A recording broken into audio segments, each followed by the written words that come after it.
kapaligiran. Kay dumi na ng hangin, pati na ang mga ilog natin. Hindi nga masama ang pag-unlad at nalayo-layo na rin ang ating narating. Ngunit masdan mo ang tubig sa dagat, dati kulay asul, ngayoy naging itim. Ang mga duming ating kinalat sa hangin, sa langit, wag na nating paabutin.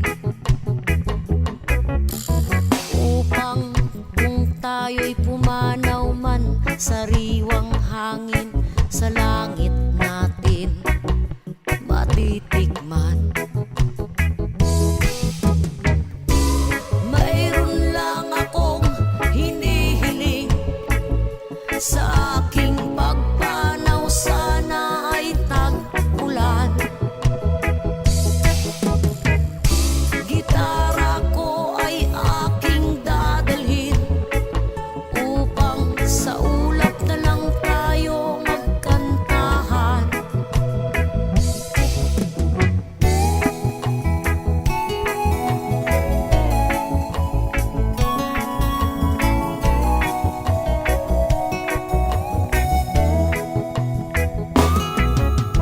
Ang mga batang ngayon lang isinilang, may hangin pa kayang matitikman. May mga puno pa kaya silang aakyatin, may mga ilog pa kayang lalangoyan. Bakit di natin pag-isipan ang nangyayari sa ating kapaligiran?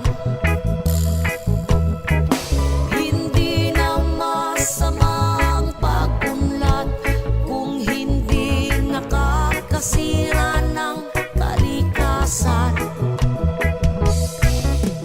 Darating ang panahon, mga ibong gala ay wala nang madadapuan.